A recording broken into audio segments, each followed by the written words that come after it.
ちは、プロクライマーの原田海です。今日はクライミングの、簡単なルール説明をしていきたいと思います。 YouTube 慣れてきましたか？そうですね、だいぶカメラに向かって話しかけるのは慣れましたこ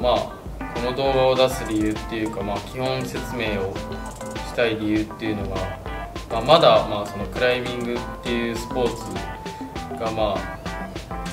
認知度が低いっていうのもありますし、そのクライミングっていう名前自体は知っててもやっぱルールってなると多分分からないっていう人が多いと思うので、それをルールを知ってほしいっていうのが一番ですね。具体的にどんな人に見てほしいとかありますか？本当に今日の動画は、簡単に、大まかに説明する感じなので、本当に初心者の方、クライミングを知らない方とかを、中心に見ていただければと思っています。じゃあ早速ホワイトボードの方で説明していきたいと思うので、ここに書いていきます。色もちゃんと分けようで、ちょっと緑が見にくいかもしれない。マジですか？うん、確かに青と赤はいい感じ。これは黒でいいか。まずクライミングっていうのがもう本当にもう、何っていう方もいらっしゃると思うので、まずここにあるんですけど、この、ホールドって呼ばれる、石っていうか、プラスチックなんですけど、こういうのが、壁にこういっぱいつけられてて、こういうのに指を引っ掛けたり足を引っ掛けたりして、登っていくっていうのがもうクライミングって感じですね。でこのホールドって呼ばれる石の形状も様々で、もう、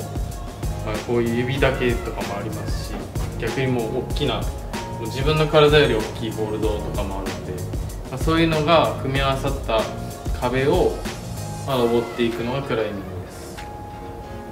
いろいろあるんですけど、こんな感じですね。こんな感じでこういうのとかはこう壁にこうついてて、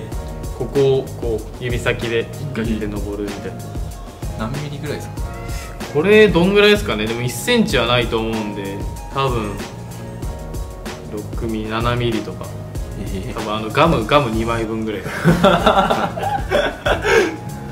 これが結構薄めで、これぐらいならまだ手で持てるぐらいで、手だけじゃなくて足とかもあるんで、こういうも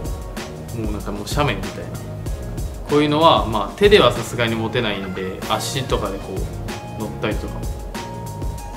する感じですね。もう足とかになるともう、持たなくていいんで、もう本当にもう壁みたいな、もうちょっと斜面になってるぐらいなら全然あります。じゃあ簡単に、種目の説明をしたいと思います。これ座ったままでいいですか？立ってもいいかもしれない。スポーツクライミングっていう、競技の中に、3つ種目があって、それがボルダリングとリードとスピードっていう、3つ種目があるんですけど、それぞれルールも全然違ってて、簡単に説明するとこんな感じになるんですけど、ボルダリングが、高さ5メートル以下ぐらいの壁を、登って、複数の課題、ボルダーっていうんですけど、その複数の課題を、どれだけ登れるか、何本登れるかを競う競技になってます。リードっていうのが、高さ12メートル以上、だいたい20メートルぐらいまでぐらいの壁を、どの高さまで登れるかを競う競技になってます。でスピードっていうのが多分一番、みんな、見てて分かりやすいと思うんですけど、高さ15メートルの壁を、どれだけ速く登れるかを競うものになってます。でボルダリングとリードに関してはその決められたコースっていうのがなくて、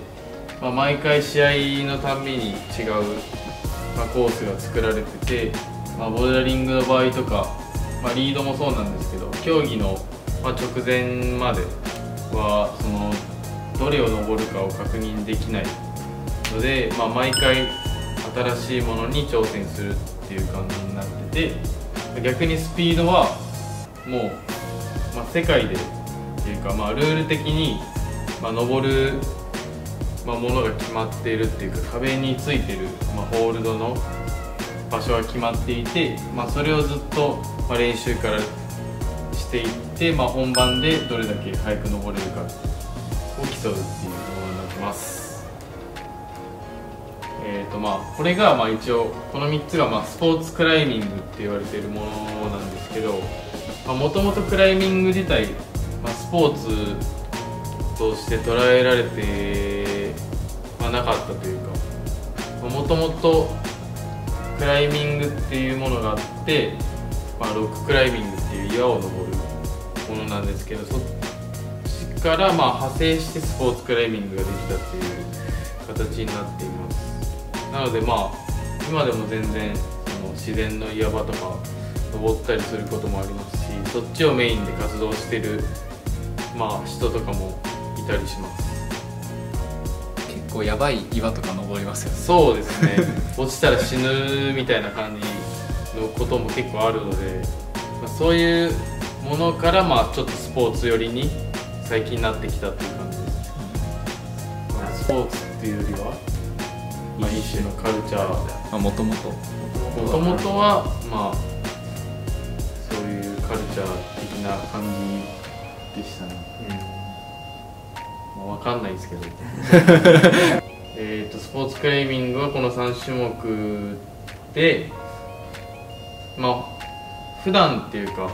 もともとはそのワールドカップとかでも1種目ごとに分かれて戦ってたんですけど、この東京オリンピックのルールではコンバインドっていうこの3種目の合計3種目全部やってその合計を競うっていうルールになってます。なのでまだコンバインドとして、3種目取り組み出したのは本当にここ数年 2,3 年とか東京オリンピックが決まってからなので、まだ結構3種目やってる人は少ないと思います。だから人それぞれ、僕の場合はやっぱボルダリングとリードをもともとやってて、スピードっていうのは本当にそのオリンピックが決まってから始めたっていう感じなので、まだまだ全然スピードに関しては、苦手意識も強いですし、逆にスピードの選手とかはこっちは全くやってなくてスピードだけやってたっていう選手もいるので、だから逆にこっちは全然できないけどスピードはめちゃくちゃ速いとかいう選手もいます。多分見ててすぐ分かるんでこの人これめっちゃ得意だなみたいな、スピードとか多分分かりやすいと思うんですけど、圧倒的に速い選手とかいるんで、やっぱり、見てて一番分かりやすいのはスピードかなと思います。でイメージで言うと、陸上でいう短距離、中距離、長距離みたいな感じで、こっちは長いんで、高さは12メートル以上なんで、だいたい30手とか40手ぐらい登っていく感じなので、本当に前腕もパンパンになるし、どちらかというと持久系になってて、で、こっちが、高さ5メートル以下の多くて多分10手とかぐらいしかないので、それこそダイナミックな動きとか飛んだり跳ねたりっていうのはこっちのボルダリングになるし、だからどっちかというとパワーとか瞬発力が求められてる。でもっともう速さを競うっていうのがスピードなんで、こっちはもう完全に瞬発系です。15メーター何秒ぐらいで登るんですか？世界記録が確か5秒4とか、男子の選手だとそれぐらいなんで、ほぼ無酸素運動で、僕の最高が6秒3とかなんで、まあ1秒ぐらい差はありますね。オリンピックの種目になってるコンバインドっていう3種目合計の、まあ、採点っていうか勝敗のつけ方っていうと、まあ、この3種目の順位の、掛け算なので、まあ、1位2位3位とかだったら 1×2×3 位でまあ6点で、その掛け算の数が少ない人がまあ一番強いっていう感じになってますね。だからまあ掛け算なんで1がめちゃくちゃ強いんですよ。例えばだからまあ116と222ならもう116、こっち6でも11取っちゃえば、まあ単純に点数が少ないんで、だから結構1を取るっていうのはかなり重要かなと思いますね。だからどれか一つダントツで強かったりすると、まあ、結構他がダメでもいい順位に来たりはしますね。ボルダリングは制限時間が、予選が5分で決勝が4分って決まってて、まあ、その制限時間内であればその1個の課題に対して何回でもトライできる、登れる。だから落ちても制限時間内であれば別に、まあ、何回チャレンジしてもいいっていうルールで、まあでもその代わり、まあ、少ない回数で登れた方が、まあ、ポイントは高いよっていう感じでやってますね。逆にリードとスピードっていうのは、まあ、スピードは制限時間がないんですけど、まあ、リードっていうのは制限時間が6分で、1回だけなんで、登り出して1回でも落ちたらもうその時点で終わりになるんで、まあ、1回のトライでどこまで高く登れるかっていうのがまあルールになってますね。でもスピードはまあ制限時間関係ないけど、まあこれも2回予選2回で、まあ決勝ってなるとまたなんていうトーナメントでだって毎回当たって、まあ勝ったら何回もできるしみたいな感じで変わるんですけど、スピードもまあ2回の中で、まあ、2本ともやって今そっちの速い方のタイムで順位が決まるって感じですね。1日で3種目やるんですか？コンバインドの場合はそうですね。ワールドカップとかだと、まあ、それぞれの種目が分かれてるんで、まあ、ボルダーのワールドカップ、スピードのワールドカップ、リードのワールドカップって、まあ、それぞれあるんですけど、コンバインドは1日にやって順番もスピードやってボルダーやって最後リードっていう順番っていう風に決まってます。今日は、まあ、クライミングスポーツクライミングの3種目の、まあ、本当に基本的なルールを説明していきました。また、